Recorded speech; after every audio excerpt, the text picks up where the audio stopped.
the budget. I mean, I think Nancy Pelosi blinked the last time that budget was passed in the U.S. Senate. That's just my opinion. At the end of the day, she also needed God, and I think we all need that peace and that foundation. The talk leader for the Triangle, Doug Kellett, on Talk Radio 850. And welcome to another hour of the show this morning, The Morning Drive. We go till 10 o'clock on Mondays and Fridays. Good to be with you, of course. Another hour. You can dial in and talk with us anytime during this hour. Bill Salus is going to join us. Author. Bill has written a couple of books. His latest is Nuclear Showdown in Iran, Revealing the Ancient Prophecy of Balaam.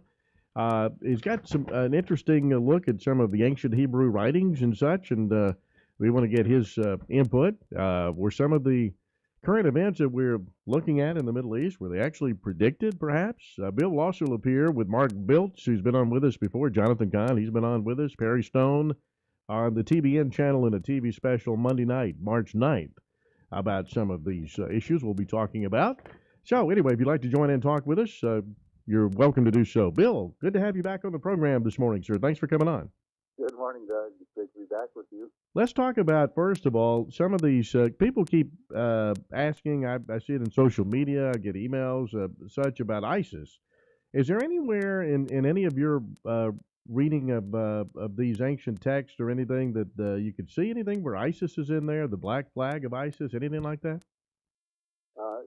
That's a really good question. People are wondering, if they go unchecked, if there's any kind of biblical significance with this radical group. And, they're may very well be. But whenever I talk about ISIS, which I get asked this question quite a bit now because of their burgeoning out of control over there in Iraq and Syria, I always state that, we have to be careful not to sensationalize current events because, for instance, you look at the Muslim Brotherhood, everybody thought they were going to grow into something big. Of course, when Morsi became president in Egypt after Muhammad Mubarak, rather, and of course now they're having trouble finding any, front page news. They're on the back page of the press.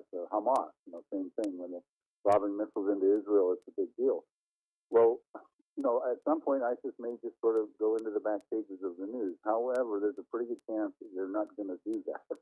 There's a pretty good chance they're going to continue to burgeon because there's really nothing coming against them on any significant level.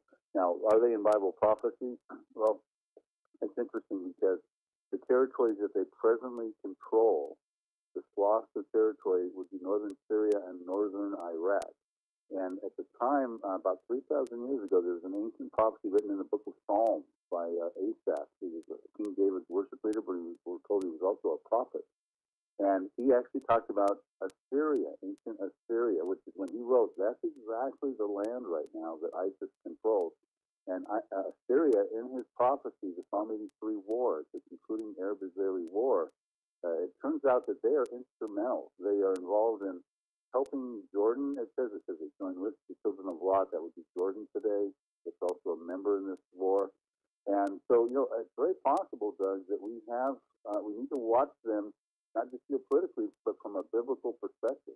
Yeah, and it's also interesting too. Their tactics are common, obviously of those ancient days, right? I mean, and the beheadings, for example. They seem to be killing Christians at will. I mean, I don't know how many times people are posting pictures of whether burning them alive or whatever they're doing. It's just they seem to be more evil than even the usual evil, I guess, if that's the way to put it. Well, they are. Ancient Assyria, going back to some of the history here, they were very barbaric as well. You remember in the book of Jonah in the Bible, in the Old Testament, Jonah was given a burden from the Lord to go talk to ancient Assyria in Nineveh and to tell them that they were going to be judged and destroyed if they didn't repent. And the first thing Jonah did was he boarded a ship in Joppa and headed out toward Tarshish. In other words, an entirely different direction than where he was supposed to go, because the problem with Assyria at that time was they were barbaric. They defined barbarism. They were beheading people there. They were hanging the people that they conquered, just on sticks and posts out of spears. So when people would go by to the area, they would go, "Oh my goodness, we don't want to mess with these guys," right? Well, so we have this similar kind of tactics. However, it's much more graphic now because they post it all over the social networks and they thrive on that sensationalism. nationalism, because one, it appeals to recruiting people that are want to be part of this Islamic State movement that they're on, but also it gets them attention, keeps them on the front pages, and they're really, really very good at that. Yeah, no doubt. Bill Salus, by the way, is with us. His newest book is Nuclear Showdown in Iran, Revealing the Ancient Prophecy of Elam. Let's talk about Iran. Obviously, big player. Those who are familiar with many of the writings of like Ezekiel and such, they know that Iran is listed in there, or well, Persia, I guess. And then we see what's happening before our eyes here. America seems to be in a position almost anti-Israel. Maybe not the people of America, but certainly our administration seems to be in this, and seem to be helping Iran. Do you kind of see it that way? Well, I think they are. I mean, they're definitely putting the thumb on Israel, making it very difficult. You know, this whole thing, Netanyahu came over and spoke in the joint houses in Congress on March 2nd, and it was one of Israel's most critical speeches, I think, in their history. It was certainly one of the most critical for Netanyahu's history as the prime minister over there. But, you know, the buildup of that, it got so heavily politicized as he was coming over here. You know, John Boehner did not go through the general protocol of getting permission with the president to bring him over, and then it became politicized because of Obama said, well, you know, we're not going to talk with Netanyahu, John Kerry, or Obama, because it's 2 weeks from the upcoming elections, and we don't talk to leaders to show any bias, partiality, et cetera. And then there's a whole list of things that ensued, and Joe Biden wasn't going to attend, and John Kerry was going to be gone, and none of the cabinet members of Obama's administration, somewhat unprecedented, would he take up Biden's Secretary of State, John Kerry, et cetera, not to attend something like that when a world leader would speak. And, you know, I mean, I could go through a list of about 15 things that continue to heat up to a fever pitch, where this became so politicized that it does suggest what you're saying. It does imply that the current administration, and I'm very concerned about this, because Israel's got a very important role in the end times plan of God, because God is going to uphold his holy name in the midst of his people, Israel. They shall not profane it anymore, and the nation shall know he's the Lord. That's in Ezekiel 39, verse 7, which comes in a very powerful prophecy, because in the latter years, which involves Russia, it involves Iran, and it involves Turkey, and there's a coalition of these invaders called the Magog invaders in the end times. And we're watching this stuff starting to develop, the relationships with Russia and Iran. Russia has nuclear contracts with Iran. They helped them build a facility in Bushehr. They've got 2 more contracts to build 2 more facilities in that Bushehr province by the Persian Gulf. They've got a contract with Turkey to build a nuclear program there in Ankara. They just signed a contract with Egypt to do the same thing. So we're looking at things starting to spiral out of control, and the concern is that our president is not doing something, the presidential administration, to prevent these things from burgeoning out of control. And that's definitely of concern, and he needs to be careful the way he's treating Israel, because God has a plan for it. Don't you see Obama, or do you see, I guess I don't want to put words in your mouth, do you see Obama as a historical figure? I mean, what other American president would ever do dealings like this with Iran, for example? When you look at his background, too, his as a young person having the Muslim influence and such, his father being Muslim. Do you see this as historic in that it would take a president with this kind of background, this kind of sort of mentality to do deal with Iran, make them a regional power? Well, you know, I don't know the spectrum of your audience. So I want to be somewhat politically correct here, because I have really strong feelings about this.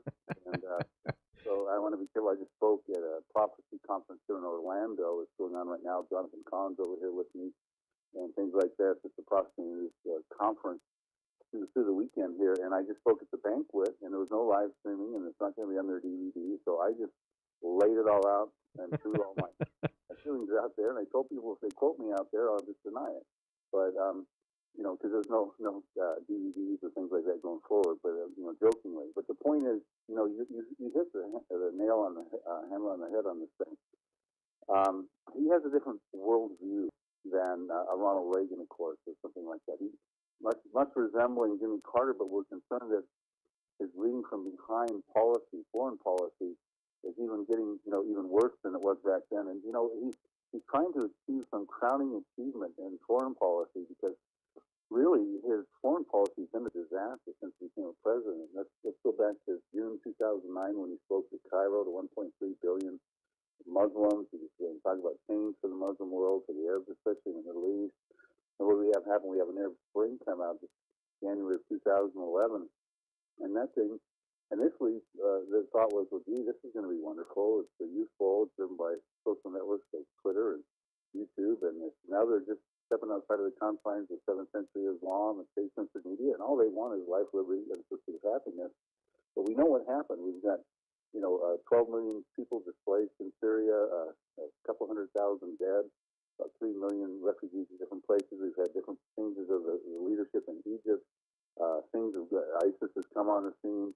And then, of course, John Kerry comes out in 2013 in the succeeding Hillary Clinton Secretary of State. And he tries to get peace talks with the Palestinians, and he gets interrupted by the revolution in July of 2013 in Egypt, and the chemical weapons in Syria in August of 2013. And ultimately, the peace talks collapse in April of 2014. I mean, I could go on also with several other things that are going on. So here's our president presently with nothing on his resume to show him as a solid world leader with foreign policy. And I personally think he's going to want to be more of a world leader even after his presidency. And if he has no crowning achievements in foreign policy, that's certainly going to shoot him in the foot. So here he is. He's trying to put this whole thing together with Iran. He promised he'll veto any sanctions that Congress put forward to fix sanctions with this bad nuclear deal. I mean, this is really unprecedented. And so Benjamin Netanyahu comes over here, the Prime Minister of Israel. He happens to come over after he's done speaking to Congress on March 2nd. He boards a plane as the sun sets, and he flies over to Israel to celebrate the Feast of Purim in Israel, which takes us back to the time around 484 BC when the Persian king Ahasuerus was going to kill all the Jewish people. He had a decree to kill all the Jewish people in his 127 provinces. And Queen Esther breaches protocol, goes to the king, which you don't do without him inviting you, and pleads for the favor of the survival of her people. And so here we have this prime minister coming over, getting, right at the same time that the whole nation of Israel commemorates the book, Esther's episode at the feast. They call it the Feast of Purim. He breaches protocol. The president of America is not even involved, and he appeals to Congress because it's the last barrier for the survival of the people, apart from them attacking Israel. And I'll tell you this too. I spoke with former UN Ambassador John Bolton in 2011 on September 11th, commemorating the 10-year anniversary. We were together on a platform in Los Angeles. We had a banquet the night before, September 10th of 2011. And John Bolton said that the question came up, will America strike Iran's nuclear programs? And John Bolton said, no, because Secretary of State back then, Hillary Clinton, and Secretary of Defense back then, Robert Gates, had convinced Barack Obama that was a no-win. There'd be no positive outcome whatsoever from that. And from that point forward, Barack Obama has proceeded to issue a policy of containment, not dismantlement of the nuclear program. So what you're seeing right now is this is the only way he believes he can deal with Iran's nuclear program, but he's wrong, and Israel will take matters into their own hands. And I believe that is actually a strike upon Iran's nuclear program, and probably has prophetic implications. And I put that out in my new book called Nuclear Showdown in Iran, dealing with this ancient prophecy of Elam, which is where the Persian Gulf is, that section of Iran right there that hugs the Persian Gulf. Very interesting. Bill Salus is with us. You got some thoughts? You can join in to ask a question or two. Certainly welcome to do so. The phone number is 919-860-9783. His new book, Nuclear Showdown in Iran, Revealing the Ancient Prophecy of Elam. We'll talk more with him about that. We come right back in just a moment here. You're listening to the Morning Drive. We'll be right back on Talk Radio 850. Don't go away. If you're frustrated with your hearing aids, you're not alone. And you know what? You've got a right to be angry. The industry has let you down. You can let that anger go with a visit to Now Hear This Hearing and Audiology Solutions.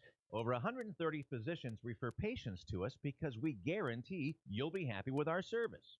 For a limited time, only until Good Friday, you can bring in your old hearing aids for a complete reprogramming for only $149. And if you're not 100% satisfied, you get your money back. You'll see and hear how we're different from the national chains.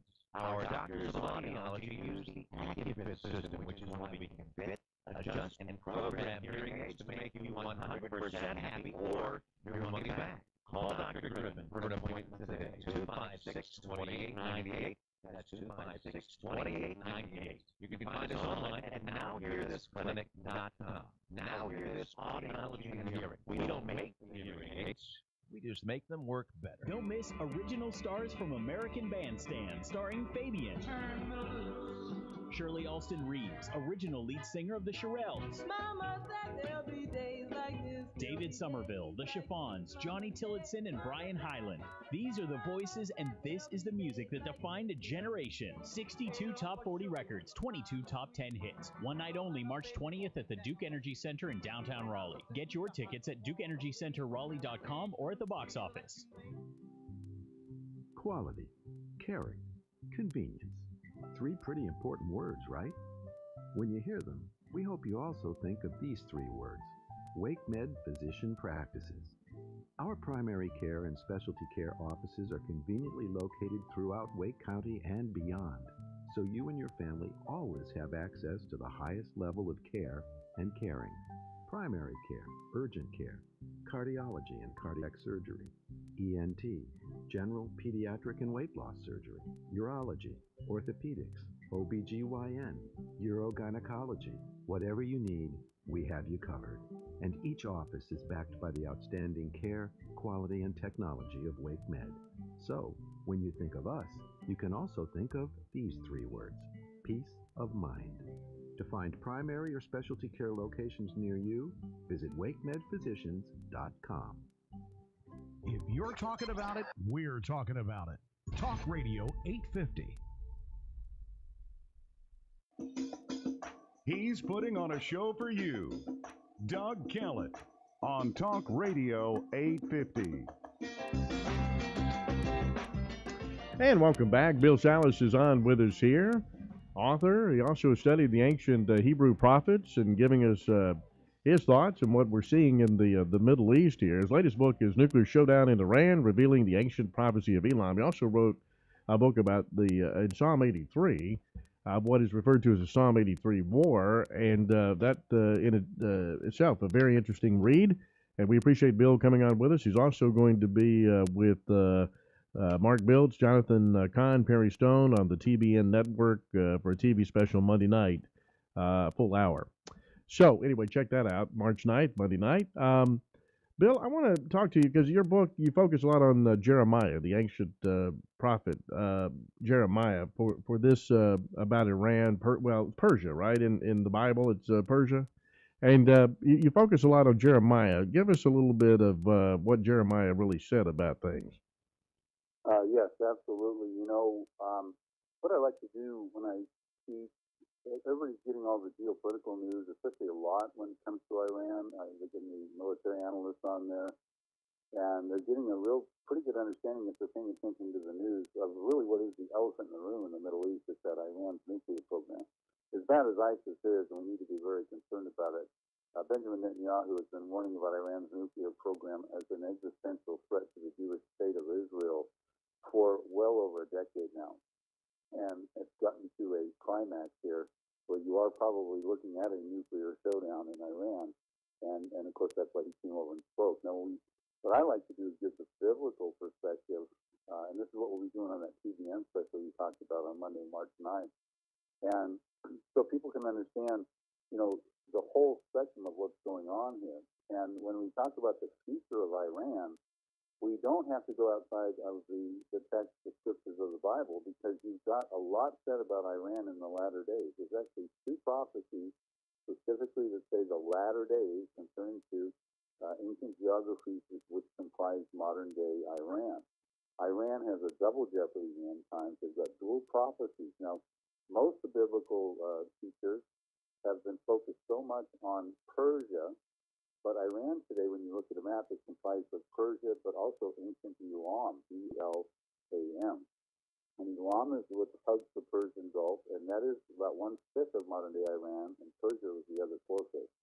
So I'll talk about Jeremiah, but I'll start with simply saying many of your listeners might be familiar with Ezekiel 38 and 39, and in verse 5 of Ezekiel 38, it talks about Persia joining with this Russian-led coalition, Gog of Magog. We extrapolate that to be Russia as the spearhead of this coalition, and they get involved in this huge war that comes against Israel, says, in the latter years, and it's coming after Israel, and they're coming for the plunder and booty, the livelihood of Israel. It'll be a very wealthy Israel, says it's in Israel will be dwelling securely without walls, bars, nor gates in the latter years.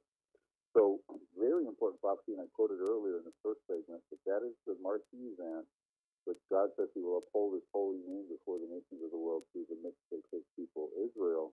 But what I've uncovered, that's been vastly overlooked, is in Jeremiah chapter 49, verses 34 through 39, 6 verses, but they're powerfully potent, dealing with another prophecy dealing with Iran.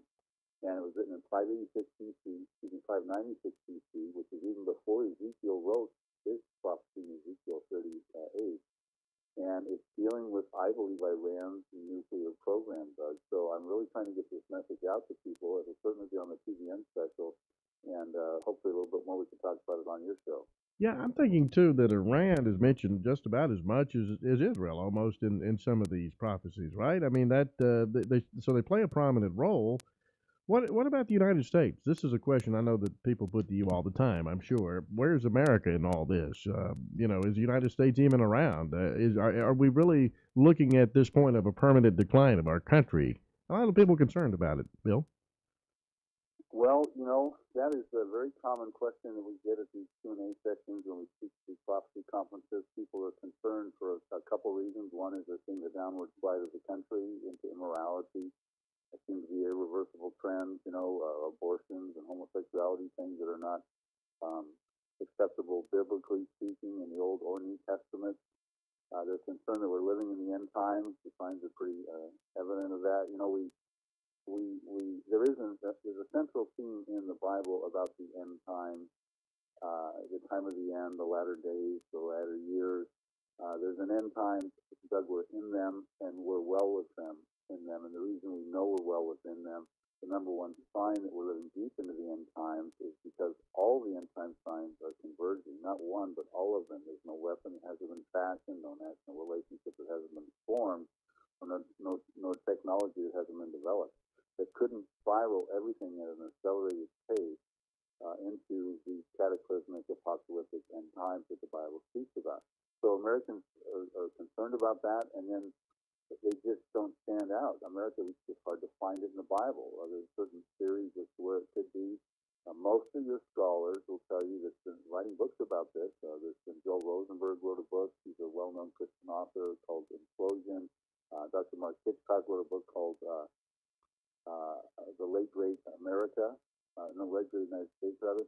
And there's other things too. Jonathan Cahn is learning about America's future with the Harbinger books and things like that. So there's this concern, and it's very difficult to find America in the Bible. But I believe America is in the Bible, and I believe it's in this Ezekiel 38 prophecy that I was talking about just a moment ago. And I have a DVD, in my Psalm 83 book, which also has a DVD called America and the Coming Mideast Wars, I point out where I believe America is. And there's 9 members in Russia's coalition that come against Israel. There's also Israel, of course, in this prophecy. They're the victim of this attack. But then there's these other 4 populations listed in Ezekiel chapter 38, verse 13. It talks about Sheba, Dedan, the merchants of Tarshish, and their young lions. Now, Sheba would be Yemen. Of course, we've got the Houthis running around now down there taking over Yemen. Dedan would be Saudi Arabia. The merchants of Tarshish, there's 2 things of thought on that. One would be Spain, and the young lions would be the colonies that came out of Spain, the Central America, South America, etc. But the other more understandable and more favorable opinion is that it's UK is the merchants of Tarshish, and the young lions would be their colonies, and of course that's where you would find America. Matter of fact, there's a quote I'll give you out of a book called Guardians of the Grail by former, he passed away, but he's the founder of Prophecy in the News, a major prophecy ministry, J.R. Church, Dr. J.R. Church. He writes in his book, an inscription discovered in 1780 on a cliff above Mount Pope Bay in Bristol, Rhode Island, contains engravings that read, "Voyagers from Tarshish, this stone proclaims," and it's believed to be inscribed around 533 BC. Harvard University has found 5 locations within the United States where the merchants of Tarshish had colonies. So I point out, I won't bore your listeners with the half a dozen strong reasons why I believe we're there, and that is only where we are. I don't believe in the theory that America is this mystery Babylon of Revelation 17 and things like that. Matter of fact, the book I'm coming out with hopefully this year called Apocalypse Road will dispel that. I think I found some smoking gun verses that clearly point out that it's not going to be America. And but basically the concern, Doug, is that if this is America in Ezekiel 38 as the young lion, why are we simply protesting Russia's major coalition coming against Israel? Why are we not coming alongside fighting Israel? The theme of merchants of Tarshish means, they're not talking about the athletes or the entertainers or the politicians of Tarshish. They're talking about the merchants. It means someone wants to have commerce and the young lions, along with the merchants of Tarshish, with a robust Israel. And that's the Israel that Russia is coming to invade, to take that. Yeah, that is interesting. Yeah, that's interesting. And you're right. And you say, well, America's sitting by watching this, right? Well, we're watching Russia invade Ukraine. We've sat by and watched, other things. So it's not certainly not impossible, Bill. People are concerned, obviously, about the influence of America. But, we're a nation that still has a lot of nukes. And if America is destroyed by some foreign power, then who has the nukes? If America just declines to the point that it's just another socialized Western democracy, maybe that's it, right? But we're still a nuclear power, so there's still there's still some role to play. Well, see, this is the $50 million question. Why is America, which has the #1 world ranked army in the world, and still really is the world's leading country? It's the superpower that God established when the British Empire, the sun started setting on it. The sun used to never set on the British Empire, now it always sets on it. And as they were declining, we were emerging. There were 3 primary purposes for the establishment of this country, because it is God who establishes countries and defines their boundaries. We told that in Acts 17. And he had purposes for it. And one was to be a safe haven for the Jewish people.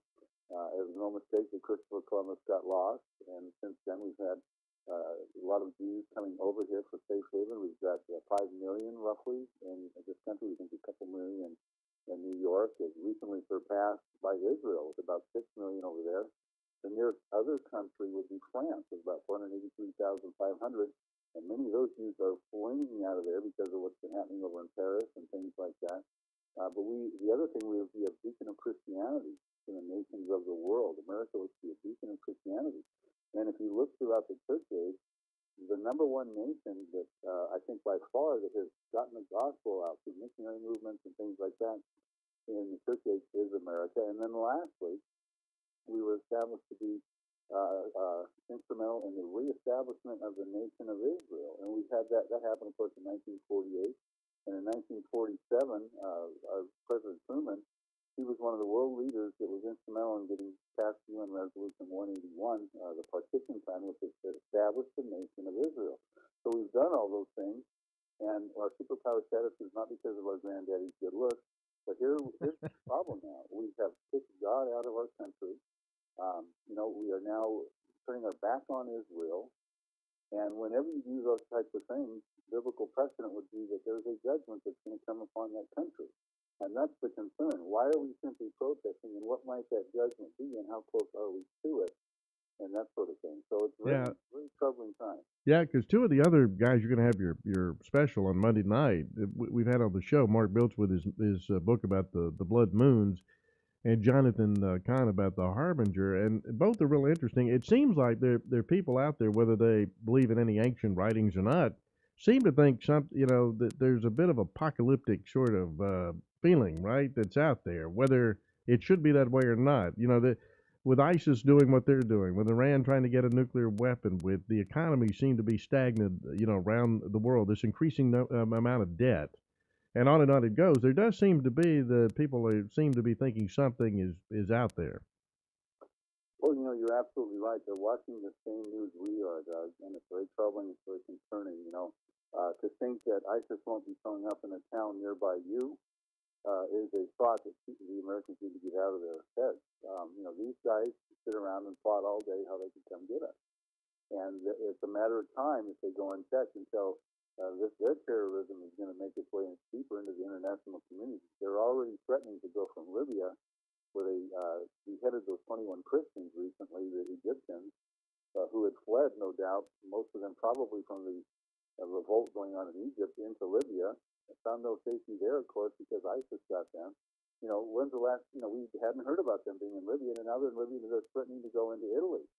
Italy's concerned. They're declaring war now against ISIS. And so, we have a very troubling situation here. And, the question is, well, what is the Bible talk about these things? What is the time of ISIS talking about Iran? Terrorism, very high part of the Middle East conflict, and the Arabs, the power of the Israel, the UK, the Jews started wars in some land before the 1967 and 1972, the Kurds defeated them, and eventually they adopted the unconditional warfare with the terrorism and propaganda. And terrorism was a real problem in the Middle East. Our bombings and fires and blowouts and things like that. That was a real problem. But the world has had their foreign policies in place. But as long as it happens to Israel and isolating Israel, all that's a bad thing for them. It's not happening in our country. The battle from Al-Qaeda in the backyard of America on September 11, 2001. And of course, the thing that it's trained the Iranians in the grid and love bombing and other bombing in the UK. Of course, it's all cool. They're up to the time, Boston Marathon, and whatnot. What we're doing is a very real person, and it's not just kind of up to the news, and it's because it happens so crazy in the news right now, like it looks like Iran, and that has Israel with the ball, with 100,000 advanced missiles, and security with the Qatar, and the talking to the Iran. This is not going to find itself in the Middle East. You're going to have terrorism, you're going to be concerned about, you're going to have oil, there's an anti-Soviet the thing on the news, how the third world oil comes through there. So, there's open time, and I'm always reminded of, that you go to the Bible, look at the Bible, I say about these things, look at the scriptures and commentaries, and John Bonds, and all those out there, and then make sure that you figure out what's going on, and then remember to thank God, you need to get information, and how the possibly, you know, to give it advanced information is 100% accurate, because if it didn't have there was so much time on his hand, and having all kinds of internet, and pressure, but it was being fallen, the natural response to the work of God, and to recognize that He loves us, and things like that. And that's really the critical thing at this point, Doug, because, something big is about to happen, and people need to make sure that they are in right standing with God, and that sort of thing. Bill Salus is with us. Well said. We'll be right back with more of Bill. If you've got some thoughts, you can give us a call. Name of his book, Nuclear Showdown in Iran, Revealing the Ancient Prophecy of Elam. We'll be right back in just a moment. More of the show. We'll be back on the Morning Drive. Don't go away. Business owners, have you used TriangleHelpWanted.com lately? Well, if not, we have a special deal for you right now. Here's the deal. One job posting for 7 days, just $99. New customers only. It's a limited time offer. Restrictions apply. See website for details. That's one job posting for 7 days, just $99. For new customers only. See website for details. Restrictions apply. This is a limited time offer. Go to TriangleHelpWanted.com today. Long name, amazing result. You don't need to see a movie or read a book to understand the incredible stress placed on military personnel and their families. There's a religious-based organization that can help. I'm George Douglas. Got a minute for God? Appropriately called Heroes Care, the organization helps service families reduce the psychological, moral, and spiritual injuries that can often accompany deployment. deployment. Trained volunteers will help any military family before deployment and up to 2 years after as needed. They keep regular contact with the military spouse or other adult members of the family. They listen confidentially to their needs and concerns, and they provide information about free and confidential mental health services, financial assistance, employment referral, and much more. There's no charge and no contract to sign. To register as a military family or to become a volunteer yourself, go to heroescare.org. I'm George Douglas. Find Men for God on Facebook or at menatforgod.com. Brian Freeman here, and for years we've depended on Zerorez to make our carpets look bright and feel cushy. We never thought carpet cleaning could be such a positive experience until we found Zerorez. And you can do the same with a call to 919-995-0000 or ZerorezNC.com. You know, when Zerorez first came to our house, the technician was courteous and took time to get to know us and asked if there are any issues with our carpets, then explained their no soaps, no harsh chemicals cleaning method. And as we learned, no soaps means no residue, and that keeps our carpets cleaner longer. Every time Zerorez comes to our home, they wear shoe covers when entering the house, use quarter guards, and the technician does a walkthrough with us to make sure we're 100% satisfied. You know, in fact, they always exceed our expectations. Call Zerorez at 919-995-0000 or ZerorezNC.com and get 3 rooms of carpet clean for only $119. Zerorez, it's the only way to clean, and it's the only carpet cleaning company allowed in the Freeman household. Your first choice for the Triangle's best talk. Talk Radio 850. Now, more of the Morning Drive with Doug Kellett on Talk Radio 850. And we're having an interesting discussion. Bill Salus, author, and Bill has a special on the TBN network Monday night with Mark Biltz, Jonathan Kahn, Perry Stone, about what they have learned about their readings of the ancient Hebrew texts and the current world events, and we're talking with him about it. You know, Bill, I'm thinking of the conversion of technology, you know, the increased weapon systems. They can't miss their targets. You know, you got the war in the Middle East. I mean, we've had I guess concern about natural disasters in this and that. I mean, people do seem to have a sense that something's going on and that something's happening, right? I mean, you can't sort of read your Bible, look at Israel, and not be thinking something is going on in the Middle East here. You got to be aware of. Yeah, I concur with that 100%. And the technology these days, of course, we've come a long way from the spears and the bows and arrows, haven't we, Doug? We've got ICBMs that are being developed in Iran. This is another problem that Benjamin Netanyahu is alerting people to, and those ICBMs are not intended necessarily for Israel because Iran already has Fajar 3s and Shahab missiles that can hit Iran. These ICBMs are intended to go as deep as maybe into Europe or even the United States. And the only purpose you build an ICBM, an intercontinental ballistic missile, is to put a weapon of mass destruction into the warhead and launch it far, far away. Now, Benjamin Netanyahu, the Prime Minister of Israel, has said, listen, if Iran's nuclear program goes unchecked and their ICBM development continues at the pace it is, even in 2015, it would not be out of the realm of possibility that a nuclear weapon could hit the east coast of America. Now, I know that might be just trying to frighten people and get people on their side and that sort of thing, but the reality is that's exactly what an ICBM could do, and that's exactly what Iran is on pace for doing. The other thing you talk about these missiles and things, Hezbollah has 100,000 missiles, and among that arsenal are Scud Bs. They're not the old primitive variety that Saddam Hussein launched into Israel during the Persian Gulf War. Indiscriminately, you lob them and hope they land somewhere. These are with pinpoint accuracy. They can go from the northernmost part of Lebanon, where Hezbollah is, or Syria, and hit the southernmost part of Israel with pinpoint accuracy, landing within a 20-yard radius of where they're intended to land. And these are powerful weapons. And, you know, if all of a sudden, I'll give you a scenario that I'm watching for. If Israel strikes Iran's nuclear site, which they have a precedent of striking nuclear sites in that bad neighborhood. They struck Osirak nuclear plant on June 7th of 1981.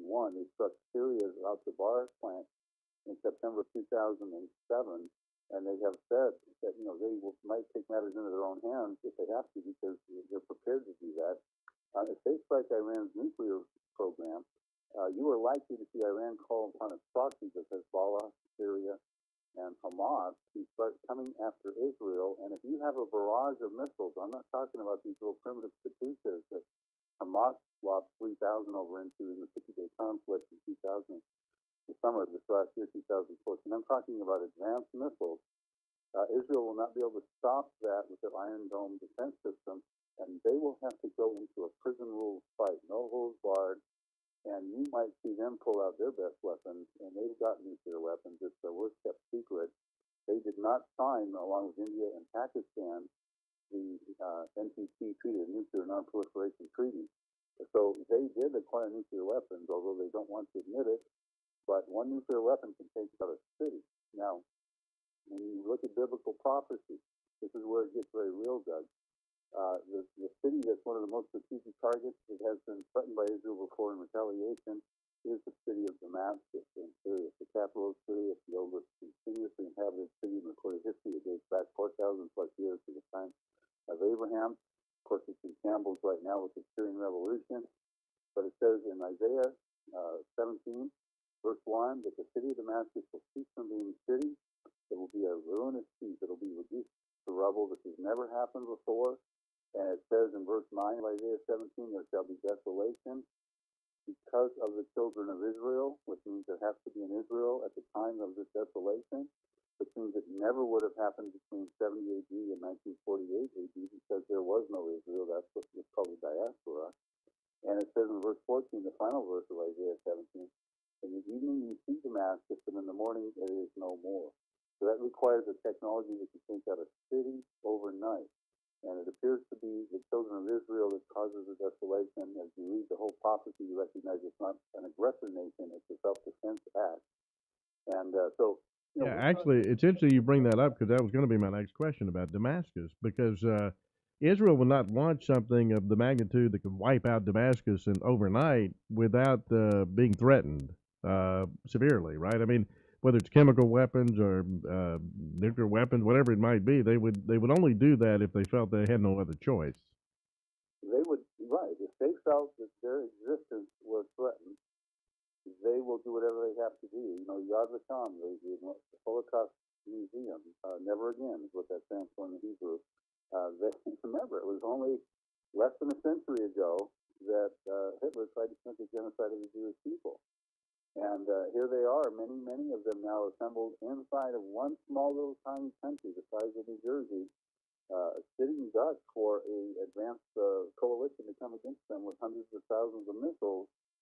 And, two things. One is they have the most powerful military in the Middle East, which is interesting because in 1948 there were nothing but a bunch of refugees, but somehow they've come to make the most formidable military in the Middle East. The IDF exists in fulfillment of Bible prophecy. I explain all the scriptures of that in my Psalm 83 book.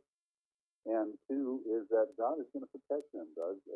God has plans to uphold his holy name. I said this in the first part of the hour, through the midst of the people of Israel. And so here you have these enemies, and especially Iran, that wants to wipe Israel off the map. And that's also the theme of Psalm 83. It says they come together to cut them off from being a nation. Psalm 83 verse 4, that the name of Israel can be remembered no more. We have prophecies that talk about wiping Israel off the map. And if there is no Israel, then there is no way God can uphold his holy name in the midst of that Israel. And it would prove that our God has flaws, that he's not a promise keeper, that he's not a covenant keeper. And that is not going to happen. If Israel will not be destroyed, and Christians should hang their hat on that promise of God, because we believe as Christians we have eternal security, we have assurance of our salvation. And it says in Ephesians 2, verses 8 and 9, that we are saved by grace through faith. It's a gift of God, not by works lest anyone should boast. In other words, we rely on God to honor the promise of his gift of our salvation as we put our faith into Jesus Christ. And if God breaks his promises to Israel, then we have issues as Christians here. What could he break our promises to us as well with our salvation? And so this is a spiritual battle that's going on in the Middle East that we need to watch and be praying for Israel. It says in Psalm 122:6, pray for the peace of Jerusalem. These types of things. So it's a very, very important time for Christians to be praying for Israel and supporting Israel. We're talking to Bill Salus. Bill, what about, and this may be a bit off the topic, but I want to get your take on it. The United Nations. There's a lot of discussion. The UN's going to move out of New York at some point. You know, maybe Jerusalem would be the site, make Jerusalem an international city as a way of trying to make some deal between the Israelis and the Palestinians. Some say maybe it may move to Iraq and such. What is your take on that? You think that's a possibility? The United Nations would move to Jerusalem? No, I don't think so. There's just a whole bunch going on in Jerusalem. There's a mess. Well, do you see it taken over as an international city, run by the United Nations? You talking about Jerusalem? Yeah. Jerusalem is going to be what's the subject of much prophecy in the end times. Yeah, absolutely. It says in Zechariah 12, direct your listeners' attention to Jerusalem. It says a couple things. One, it says that the surrounding people are going to try to lay siege on Jerusalem and Judah, which would be southern Israel. The surrounding people, meaning the neighborhood, the environment around them, with the Arabs. And it says that at that time, Jerusalem will be a burden, a cup of trembling or a cup of drunkenness in some translations. And then the next verse it says, there's actually ultimately all nations. This would be when the Antichrist puts together his scenario to come against Jerusalem. It says it'll be a burdensome stone, and it'll fall on all those that will try to divide it. And we're seeing that happen right now as we try to divide Jerusalem and give up land for peace and make it be the capital of a Palestinian state. We're seeing that is just not happening. It's causing problems for the Obama administration. It's caused problems for the Clinton administration, who tried it before Obama, Bush before that, and then Clinton before that, and even George H. Bush before Clinton. And what has happened is we have tried to move that stone and make Jerusalem, we won't even recognize it as Israel's capital. What has happened? Our country has been having remedial judgments. We had the hedge of protection come down on September 11th, and the Twin Towers came down. We've been involved in 3 different Middle East wars in Afghanistan, Iraq, Libya. Now we're involved in Operation Inherent Resolve with the ISIS scenario. So that technically makes 4. We had our worst hurricane in our history in 2005, right on the heels of us forcing Ariel Sharon of Israel to evacuate from the Gaza. The worst costliest disaster in our history, followed the next month by another Category 5 Hurricane Rita. We've had the mortgage implosion in 2007, the economic collapse in 2008. We've had the largest oil spill in our nation's history, the BP oil spill in 2010. We've had the worst tornado season in our nation's history in 2011. You know, God has been warning this country that, as we do to Israel, we are to bless Israel according to Genesis 12, not curse it. And how we treat them is how we will be treated. And so, these are very concerning things that are going on in this country. And we've got these prophetic voices like Jonathan Cahn and Mark Wilson, these guys coming out warning, be careful, America. Be careful what you're doing. You're looking at the biblical precedent of when God comes out against the nation when they're in defiance. And so, and then ultimately it says you give them the leaders you deserve. This is what has always happened. And Israel, one of the greatest examples, was the nation of Israel, when they just couldn't wait for God's anointed king, King David. They had to have their pretty boy king, King Saul. And so God gave them what they wanted, and that king led them into all kinds of problems and judgment. And so, we have to ask ourselves, are these same things playing out in a model and in a type in our country? Do we have the leadership we deserve, the leadership that puts its thumb on Benjamin Netanyahu when he wants to come over here and plead for the survival of his country? The leadership that says same-sex marriage should be allowed, the leadership that can't defend the DOMA, the Defense of Marriage Act, that says one man should be married to one woman, and that's, of course, that's what the Bible says, a man shall leave his father and mother and cleave to his wife, and shall leave her father and mother, and what God puts together, let no man set asunder. This type of thing. And I'm not trying to bash Obama. I always say this when I talk about this stuff. He's proud of these accolades. He's the one that wanted this kind of thing.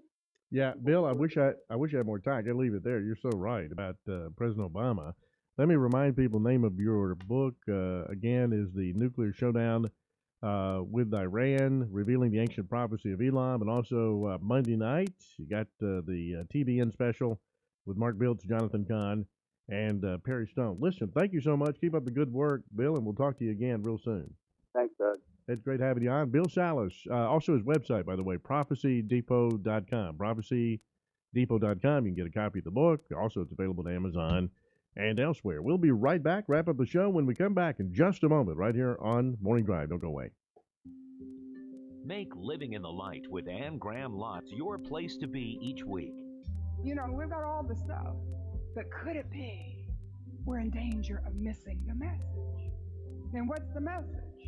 Living in the Light with Ann Graham Lotz. Make it a regular part of your commitment to the study of God's Word. Living in the Light, Sunday morning at 8:30 on News Radio 680 WPTF. Tucked among 65 acres of scenic Carolina woodlands just south of the Triangle, Deep River Sporting